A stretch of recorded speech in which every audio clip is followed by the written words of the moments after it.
here to introduce your new class that you have coming up for the Feldenkrais community and people that want to be more informed about the basis of the Feldenkrais method, the scientific basis of the Feldenkrais method. And one of the things you and I have always talked about is with this method, it is so powerful and so clear and so complete, and yet it is so difficult to understand. And oftentimes we end up limping into metaphors and vague descriptions to sort of give some sense of what this work is about. And I think what you're going to attempt to do is to really make some clarifications for people about where Moshe came from and the science that supports this work. That's what I'm trying to do, yes. Did I do okay? You're doing fine. I'm doing fine. Great. Wonderful. The point is that the reason it's a little difficult to get your words around what your experience is because you could say there's several layers of phenomena coordinated across your biological being, from your cultural, psychological sense of yourself all the way down to the way the muscles work and the spinal cord guides them and things like that. And so there's no simple one-dimensional way to catch the whole complexity of it.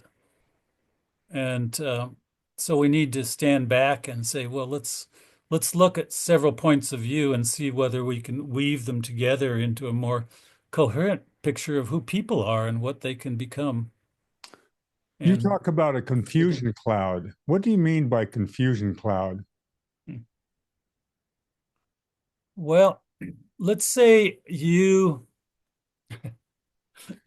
know that little lesson, you interlace your hands. Yeah, Yeah. And then you change it. If you do it fast, you've never done it the non-habitual way in your life, the right. fast way. Yes. And when you do it, it feels kind of weird in your hands and your arms. But if you really pay attention and quiet yourself down and close your eyes and interlace your fingers like you normally do, everything in yourself feels like it always does. If you take the hands apart and interlace them one finger further so the other thumb's on top, it's not just your hands and arms and even your shoulders that reorganize. If you pay close attention and your eyes are closed, you'll find out that something that you can sense changes in your sense of your eyes when you change your hands back and forth to habitual and non-habitual. That's so subtle that unless your attention is called to it, you can not notice it. You can do the lesson for a long time and not notice the difference, but be kind of mystified the effect of the lesson has on how your balance is when you stand up and walk. So that's just an example of, well, there's something going on behind the obvious curtain of the movement itself and what you can see and do that changes a whole pattern of organization of our musculature, and and we start trying to find out how does that work, and we run into words that don't quite capture the experience at all, or even being just astonished and puzzled. And then the tendency is to be uncomfortable if you don't have an explanation. Yeah, So for you sure. reach out into whatever ideas are familiar with you for you and use that to try to connect things. There's the muscle chains are connected, but how are the muscle chains from your fingers to your eyeballs connected? That takes a little bit of research in your your anatomy book. So there's plenty of explanations out in the world about body stuff, movement, meditation, attention, and all those things, but they don't really capture the kind of unusual phenomena that are available in the lessons. So there's a mismatch of explanations and understanding, and just the phenomena that's available to us in the lessons themselves without all the language attached. And I call that cloud the confusion cloud because often it's a confused attempt to explain something that we really haven't got a explanatory or a simple explanatory story about it. Yeah, it's And easy to consider it like, oh, I feel the energy flowing through me. right, And then I can I feel radically different. But yeah, my only description is I have to move to an energy metaphor exactly, or something like that. right. So Feldenkrais, the lessons are surrounded by a pretty big cloud of possibilities to explain. And I think we can explain it very clearly. And the advantage of doing that is we now, when we have an explanation is only useful as a part of a theory of what some phenomena is. It says why it happens, how it happens. And the rest of that theory is then you can predict phenomena that you don't expect. And you can find out if it works or not. And your attention is drawn to things that you usually, with the different possibilities out there in the familiar cloud, don't point to. So I think we need to become very clear about how Moshe's lessons work and why the whole body of work is coherent and hangs together. And so far, I haven't run into any single explanation that capture that. So we need to look at different perspectives. And the neuroscience perspective is pretty obvious and is something Moshe looked at too with the neuroscience that was available to him in his lifetime, which has changed dramatically since he died in 1984. So, what are you intending to do with the course, and how are you going to make this course available to a guy like me who's not the sharpest tool in the shed? And, in other words, obviously, I don't believe that. well, in other You haven't words, read the books, that's all. Well, you did. You got Ken Condell's book, and that's pretty ambitious to tell you the truth. well, yeah, but the thing that's important for us to we want to make this available for our practitioners who come from a background who generally don't have the kind of background that you're offering. So tell us a little bit about the course and tell us for very clearly for what reason is it going to be valuable for me as a practitioner to know this material? How is it going to affect my practice, my ability to teach ATM, my ability to attend to to convey another level of message in my ATM lessons, my ability when I'm practicing FI with someone, in what way is it going to really make a difference to the way that I integrate myself with a person? Okay. Do we have a couple of hours? Well, let's make it this Well, I'll try to make it short and as sweet. basic as possible here. Yeah. And I've put together a little PowerPoint that will keep us out of trouble by keeping me on track. Um, but just the little example of interlacing your hands, just to answer that first question. The the we can start to understand why interlacing your hands in the non-habitual way, your nervous system would change the way the eyes are being oriented in looking by changing the tonus of the muscles around the eyes and things like that. So when I do that, I do this while you're talking about it. Maybe the people Right? that are listening to this, they might want to do this also, because as soon as I change from the habitual, I sense that with myself, I breathe more clearly in my right lung. Yes. I Your have a your sense that breathing will change. I'm sitting very, very differently. I'm sitting with the left side of my pelvis having a little bit more weight. I'm a little bit more lifted to the right. I have a sense that I'm actually turning slightly to the left, and my eyes are focused to the left and slightly upward. Right. And as soon as I change, I find I sink, I Right. lower myself, my breath becomes depressed in a different way. So the whole internal experience of my breath is altered. My relationship with the way I sit and my feet with the ground is clearly altered. And I have a hard time grasping for myself. How is it that that's such a radical change that all of a sudden here I am stable and solid, and then I make this movement, and my experience of myself in space is very different because I know how to pay attention.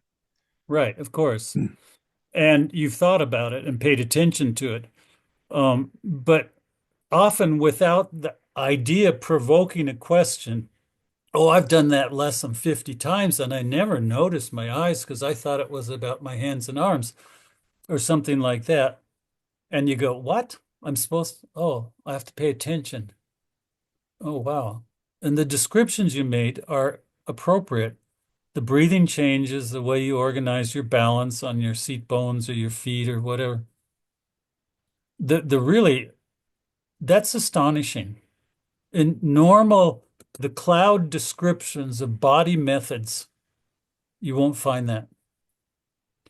So the question, of course, is what's going on. So we need to, if you look at the evolution of the brain, it starts to make sense, but that's another story. Well, we're Which going is, to get by there. the way, one of the first sessions I'll do is to look at how the brain evolved so that we can do Feldenkrais lessons. But Yeah, so um, this is part of your curriculum, is to actually take these questions into and to bring them, make them alive for people so that they'll oh, understand sure. Well, this. that's the only way to do it. We always start with some experience that catches us off guard or unprepared or like, wow, what was that? Right, How does that work? Was it right. real? And you try it again and it seems to work. So you say, hmm, I wonder how that happens. I would like to understand what I just experienced. Right. And if you reach out into the interpretation cloud, you simply won't find a clear, even a description of such phenomena. And you have to either reduce what you noticed and say, well, I didn't really notice that. Or you have to go, well, maybe I need to dig deeper. But then if you go into neuroscience, like good luck if you're a beginner, because the the college textbooks start off at a pretty beginning level, but they're demanding a lot of willingness and patience. So what I've done is I'm kind of a book filter. My question has always been, how is that relevant to the Feldenkrais lessons? Instead of going, how could I get how could I become a neurologist?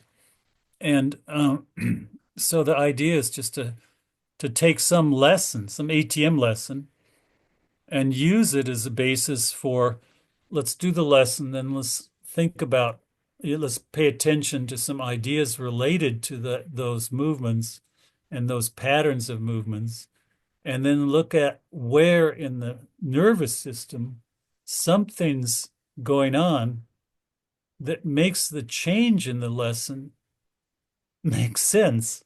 Instead, it's like almost when you finally understand it, you'd be surprised if that didn't happen with your breathing. You Yeah. know, one of the And things that's a whole that, different view of the lessons because it means all of the lessons for so-called the eyes are also for your hands and your feet. But you have to think of it first. so I mean, and what you're inviting is the whole nature of seeking and curiosity, which is an important Sure. part of the early evolution of the brain, which is Yeah. so. And I know that you'll get into that. I think it's really important for us to note, and you and I have talked a lot about this, about just how curious Moshe was in his own nature, Right. and and and the degree to which he didn't let those moments escape. And so, and this is a real invitation for someone to enter into a realm of curiosity with explanation that they may not have had in any other Feldenkrais experience, class, course. So Right. this is our purpose in this is to help people become extraordinary practitioners. That's Sure. that's the point. Show us your And yeah. your Okay.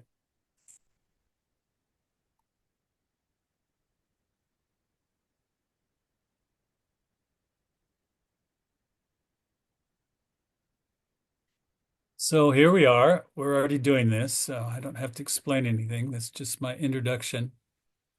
What's it all about? And I've prepared kind of a hierarchy of ideas, which sounds, oh my God, but it's just a way of keeping track of which territory are we going to go on and explore. Because it's important to do that. That cloud has not only one level of confusion, it has many because language is so tricky.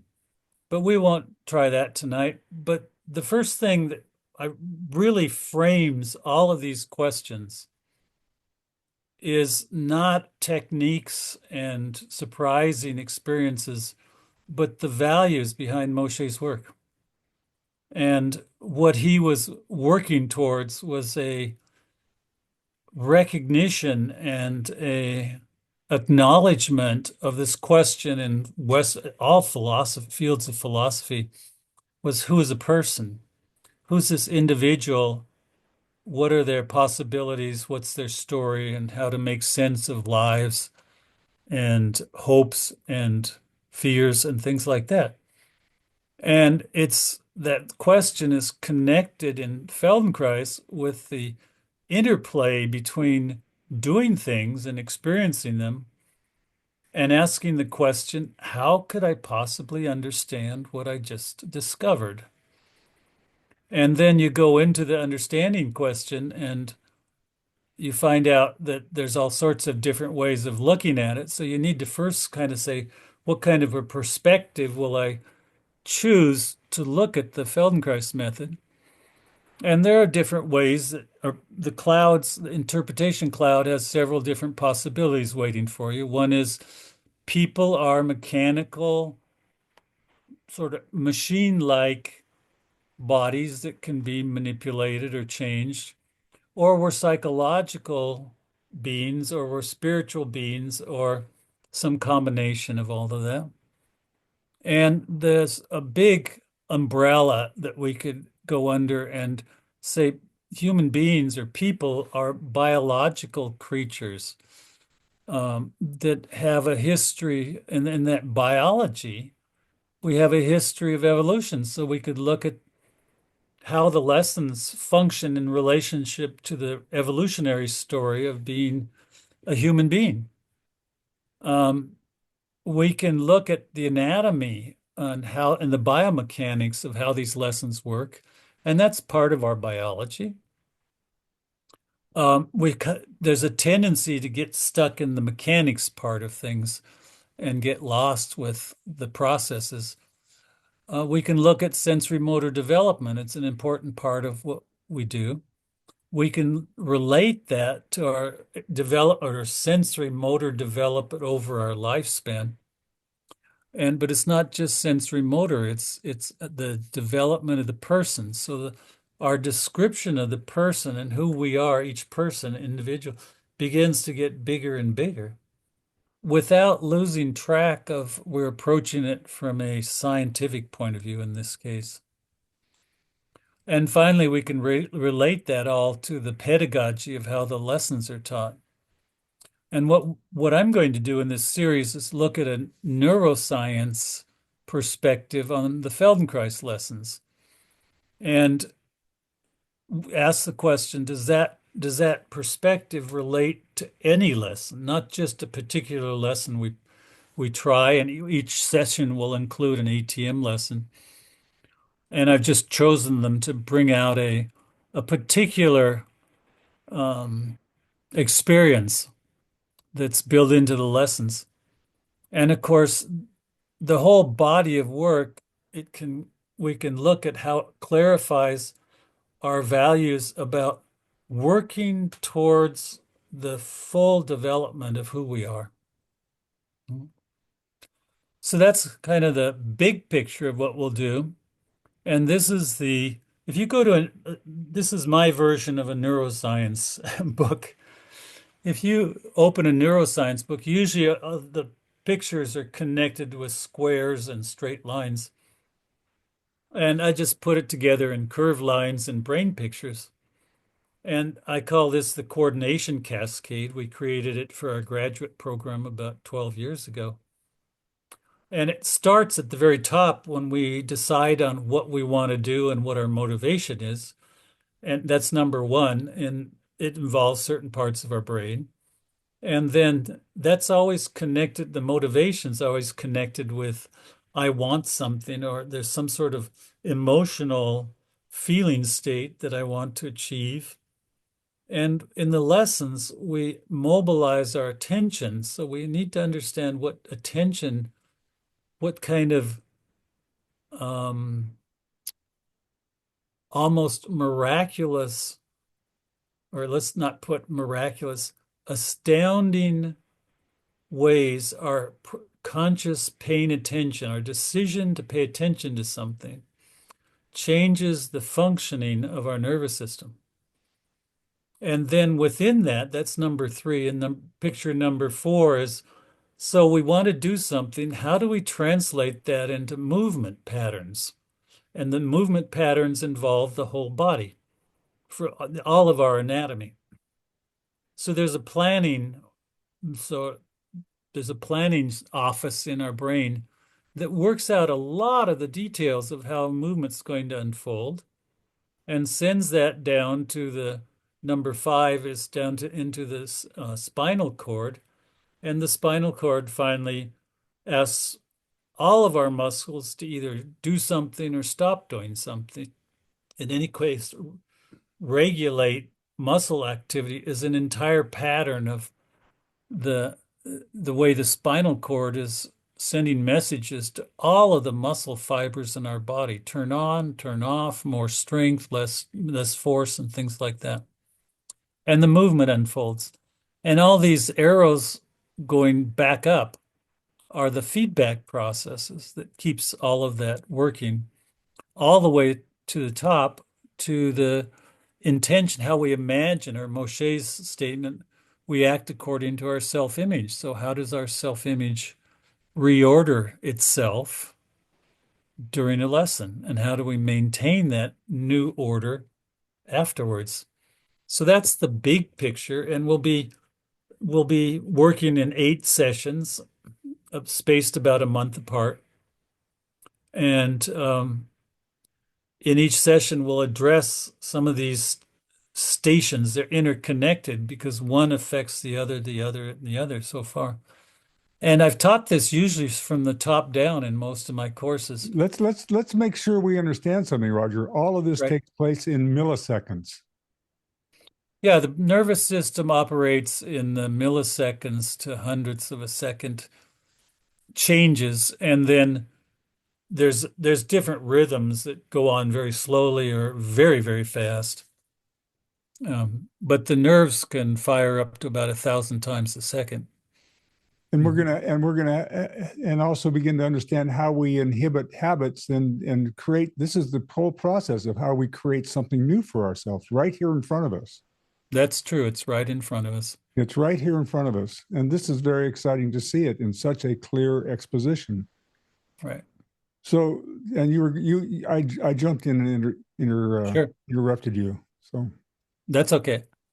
Um, I was teaching a group of people who weren't Feldenkrais teachers, and when I started talking about prefrontal cortex and things like that, their eyes would roll, and so I turned it around. I started talking about muscles, and they stayed awake, or they woke up because muscles are the most concrete part of this whole chain of activities.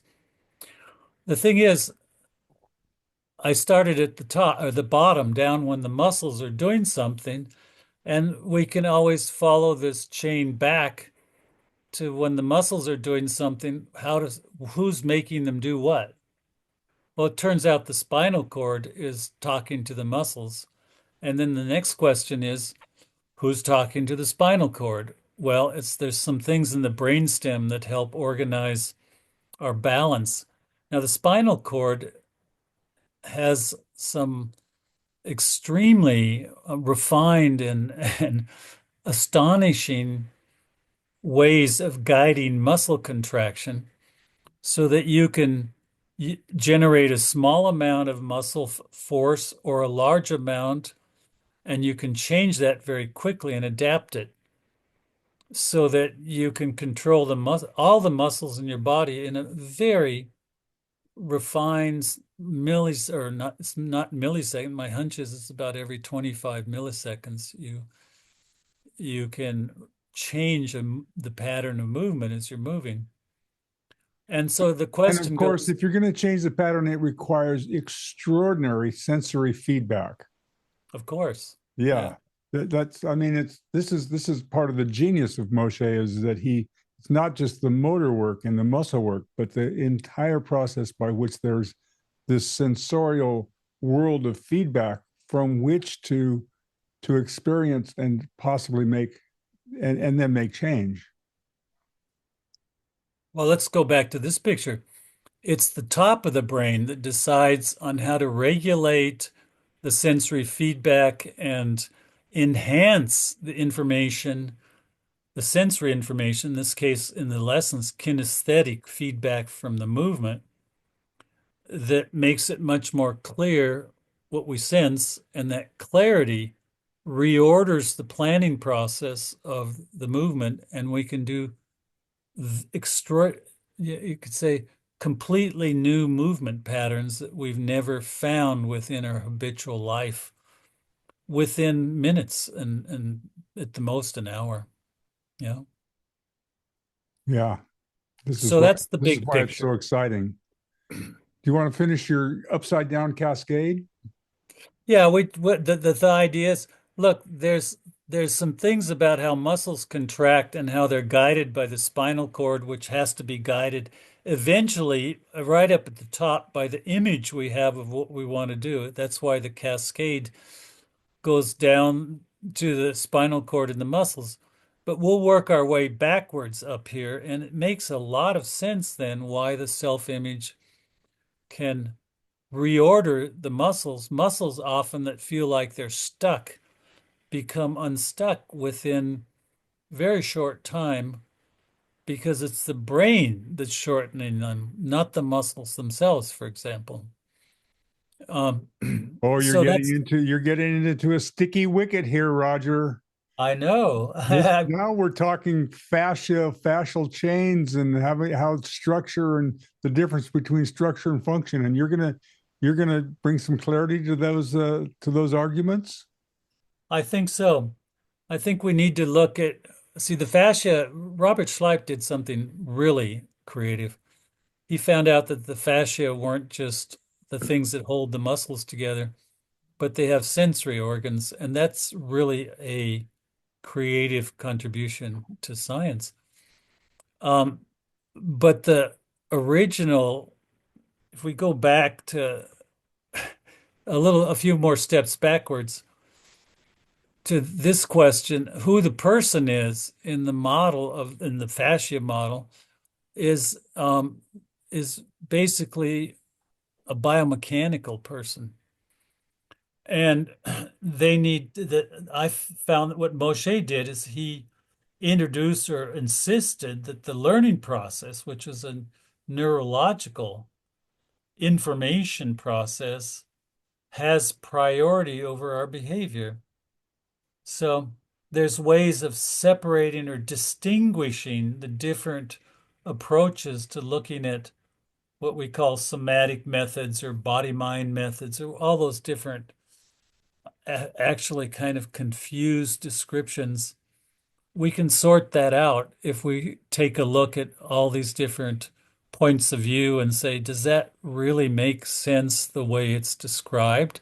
Or do all of these different um, perspectives need to be woven together in a much richer set of ideas about who this person is? So your course sounds very, very exciting. How many you said 8 sessions a month Eight apart? sessions. Yeah. And again, tell me who is this course for? Anyone who's curious about it. The level of what the level of demand on your cognitive resources is less than the first segment, the first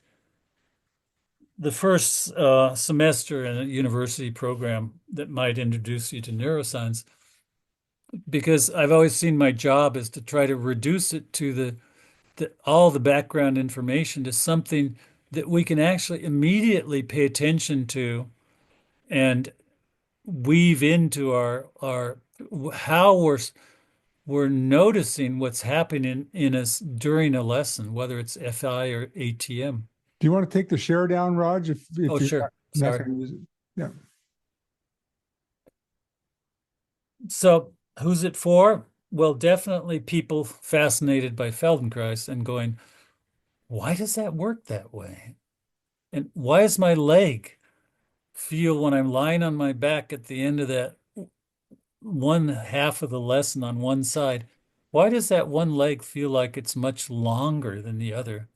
And when I stand up, it's not as long as it feels like when I am lying down. Those are, sort of astounding experiences. So those people, but there's a lot of people who probably, I'm sure, know more about neuroscience than I do because of my focus on getting the pragmatic answers out. But my hunch is they've never related all of their knowledge to the Feldenkrais lessons. So I bring kind of a combination of possibilities here. You can follow it from the neuroscience, but you can follow it from the experience. And the really central point is going back to the experience of a lesson and finding out that there's more in the lesson than we noticed at first. So one lesson becomes more than one lesson, and we can keep going back to anything. The pelvic clock, for example, offers some insights if we ask the questions. And the knowledge background gets us to ask certain questions that we wouldn't think of. Yeah, that's the main idea. So each class is how long? 3 hours. Three Oh, hours, no, 3.5 hours, counting the breaks. counting the breaks. Right. And of course, it'll be offered and presented through Feldenkrais first, Of course. of Yeah. course. And in that month between times, we'll go online together and we'll just have a question and answer session so So it's people can so find out. we'll have class, but we'll have in between time mentoring calls, Sure, something like that. something like that. Yeah. And when does this class begin? I just realized I'm not sure the 26th or the 27th of April. Okay, so it's coming right up, and The so the weekend after Easter. all right, so this is an invitation for people who are interested in this, and we need to have we'll set up the means for you to all you who are listening to this, we'll set up the means for you to contact us at Feldenkrais first as to how to enroll in the class. All this Right. is coming out. All right, beautiful. Anything else to Okay. share, Raj? Well, just one thing. I'll probably find some reading. I'll find some reading if you want to read more about what we're talking about in a particular session, Okay, uh, so people will have where you could find something to read. a little review of the literature as we go along. That's what we'll do. Yeah. All right, that's beautiful. And I'll make it a point to offer something that's more popular scientific, that you don't need to know all of the jargon of neuroscience to follow. And then something for sort of the undergraduate level of catching, understanding the nervous system, and then a few things for more graduate level understandings to go into the details of how some of these, actually some of the phenomena of the lessons, which really go counter to a lot of expected explanations, how we could understand them. Beautiful. All right, Roger, thank you so much. We'll make You're sure that welcome. this has a chance to be in front of a wide audience. And Yes, it deserves it. yeah, I'm looking forward to being with the group of people that we'll be able to generate for this level of interaction, but this way of really broaching, opening into a level of curiosity about what is it that we're really doing when we're involved in a Feldenkrais lesson. So, Exactly. all right, thank you, Roger. One more thing, Jeff. It's Okay, not just awareness through movement. It's the functional integration lessons too. right, What's hidden in there right. in two-person neuroscience, so to say. Just the process of being in the room with another, but the moment that we're in contact with each other, something really, really is emergent, and it's a question of how our intention is in to be in that opening quality, or whether we're directed to create an outcome. It's Right. and that depends on our way of finding our own composure, our own sense of connection with ourselves in relationship with it being with another. So Right. it'll be lovely to see how this emerges. Now, I'm sure that this 8-week course is not this is a part of a series of courses, is my imagination. Well, it'd be possible to try to cover this material in about 4 hours, but that would be kind of the National Geographic article. Right. Yeah. Which they have. If I could create the graphics, they could. I'd be glad to do it. But um, at the next level, we need to slow down, and there are some details that make you go, "Oh, wow, that I never knew." And when I think about that, there are possibilities built into that knowledge that just they don't exist in the popular memes of popular culture. And then you can go in deeper. You can go as deep as you want, actually, but we won't be doing that in these about 35 hours of instruction. So we're dealing with experiencing and understanding. Right. All right. Thank you, Okay. Roger. All right. You're welcome. Nice to talk, Jeff. Nice to talk.